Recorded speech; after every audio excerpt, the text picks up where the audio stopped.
தனுஷுடைய 51வது மூவியான குபேரன் மூவிலேருந்து வர மே 2க்கு ஏதோ ஒரு முக்கியமான அனௌன்ஸ்மெண்ட் ரிலீஸ் பண்ணுறதா சொல்லியிருக்காங்க.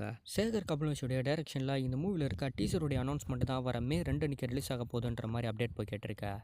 தனுஷுடைய ஆக்டிங்கில் அவருடைய 50வது மூவியும் ரிலீஸுக்கு தயாராகிடுச்சு. இப்போ 51வது மூவியோடைய டீசர் அனௌன்ஸ்மெண்ட் வரைக்குமே வந்துட்டாங்க. மே 2க்கு குபேரன் மூவிலேருந்து டீசர் அனௌன்ஸ்மெண்ட் தான் ரிலீஸ் ஆக போகுதுன்னு எல்லாருமே எதிர்பார்த்துக்கிட்டு இருக்காங்களே.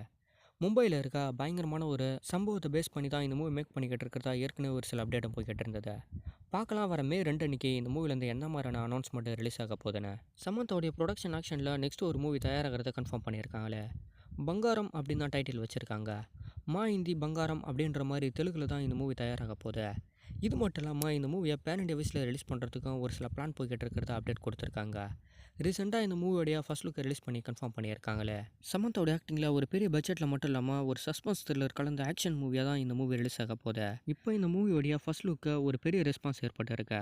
எந்த மாதிரியான ரெஸ்பான்ஸை தேட்டரில் கொடுக்க போகுதுன்னு இந்த மூவி ரிலீஸ் ஆனால் தான் தெரியும். துல்கர் சல்மானுடைய நெக்ஸ்ட் மூவியை நாகேஷ் இதியத் அவர்கள் தான் டைரக்ஷன் பண்ண போகிறது கன்ஃபார்ம் ஆகியிருக்கு.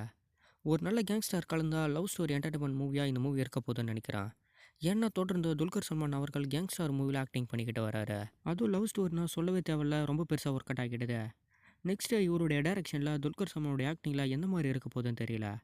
கன்ஃபார்ம் அனௌன்ஸ்மெண்ட் எல்லாமே சீக்கிரமாக ரிலீஸ் பண்ணுறதாகவும் சொல்லியிருக்காங்க. இப்போதைக்கு சின்னதாக ஒரு அப்டேட் மட்டும் போய்கிட்டு இருக்கேன். அல்லு அர்ஜுனோட ஆக்டிங்கில் நெக்ஸ்ட் தேட்டருக்கு வரப்போகிற மூவின்னா அது புஷ்பாவுடைய 2வது பாகம்.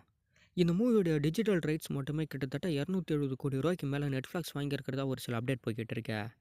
நார்த் இந்தியா மட்டுமே கிட்டத்தட்ட 200 கோடி ரூபாய்க்கு மேலே ஒரு பெரிய சேல்ஸிங் ஏற்பட்டு இருக்கா. சவுத் இந்தியாவில் கிட்டத்தட்ட 500 கோடி ரூபாய்க்கு மேலே சேல்ஸ் ஏற்படும் அப்படின்ற போல் அப்டேட் எல்லாமே போய்கிட்டு இருக்கேன். மூவி ரிலீஸ் ஆகிறதுக்கு முன்னாடியே 1000 கோடி ரூபா பாக்ஸ் ஆஃபீஸா அப்படின்ற மாதிரி எல்லாரும் பார்த்துக்கிட்டு இருக்காங்க. சவுத் இந்தியாஸில் அல்லு அர்ஜுனோட ஆக்டிங்கில் ரொம்ப பெரிய பட்ஜெட்டில் தான் இந்த மூவி தயாராகிருக்கா. இப்போவே இந்த மூவி 1000 கோடி ரூபா பாக்ஸ் ஆஃபீஸ் கொடுத்துருக்குன்னா கண்டிப்பாக ரிலீஸுக்கு அப்புறம் எந்த மாதிரியான பாக்ஸ் ஆஃபீஸ் ஏற்படுத்த போகுதுன்னு தெரியல. பார்க்கலாம் இந்த மூவி எந்த மாதிரியான ரெஸ்பான்ஸை வர ஆகஸ்ட் 15 அன்றைக்கி தேட்டரில் ஏற்படுத்த போகுதுன்னு. நாகச்சைத்தனோட ஆக்டிங்கில் தோண்டல் மூவி தான் நெக்ஸ்ட் தேட்டருக்கு வரப்போகுது. இந்த மூவியோடைய ஓடிடி ரைட்ஸை நெட்ஃப்ளிக்ஸ் தான் வாங்கியிருக்காங்க. கிட்டத்தட்ட 40 கோடி ரூபா கொடுத்து இந்த மூவியோடைய ஓடிடி ரைட்ஸை வாங்கியிருக்கிறதா கன்ஃபார்ம் அப்டேட் போய்கிட்டு இருக்கேன். நாகச்சைத்தனோட ஆக்டிங்கில் ஒரு பெரிய பட்ஜெட்டில் தான் இந்த மூவி தயாராகிருக்கு. இதுவும் நெட்ஃப்ளிக்ஸு கிட்டத்தட்ட ஒரு ஹை அமௌண்ட்டை கொடுத்து தான் இந்த மூவியோடைய நெட்ஃப்ளிக்ஸ் ரைட்ஸை வாங்கியிருக்காங்க. இது நாகச்சைத்தனோட ஆக்டிங்கில் ஒரு பெரிய அமௌண்ட்டுன்னே சொல்லலாம். விஜய் தேவர்கனோட ஆக்டிங்கில் நெக்ஸ்ட் ஒரு மூவி தயாராக போகுது. இந்த மூவியை கூட தில்ராஜ் அவர்கள் தயார் பண்ணுறது கன்ஃபார்ம் ஆகியிருக்க. ரவிகிரண் கொல்லா அவர்கள் தான் இந்த மூவியை டைரக்ஷன் பண்ண போகிறாரு.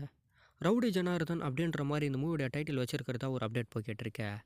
தொடர்ந்து விஜய் தேவர்கனோட ஆக்டிங்கில் பெரிய பெரிய மூவிஸ் தான் தயாராகிட்டு இருக்க. அதுபோல் தில்ராஜோடைய ப்ரொடக்ஷனில் தயாராகிற இந்த மூவியும் ரொம்ப பெரிய ஒரு மூவியாக தான் இருக்க போகுது. பார்க்கலாம் இந்த மூவி எந்த அளவுக்கு இருக்க போகுதுன்னு ரிலீஸ் ஆனால் தான் தெரியுமே. பிரபாஸோட ஆக்டிங்கில் நெக்ஸ்ட் தேட்டருக்கு வரப்போகிற மூவின்னா அது கல்கி மூவி தான். ஜூன் 27க்கு இந்த மூவியை தேட்டருக்கு கொண்டு வரதா பிளான் போட்டுட்டாங்க. ஐமேக்ஸ் 3Dலையும் இந்த மூவி ரிலீஸ் ஆகிறதா கன்ஃபார்ம் பண்ணிட்டாங்களே. ஒரு பெரிய பட்ஜெட்டில் ரொம்ப பெருசாக இந்த மூவி தேட்டருக்கு வரப்போகுது.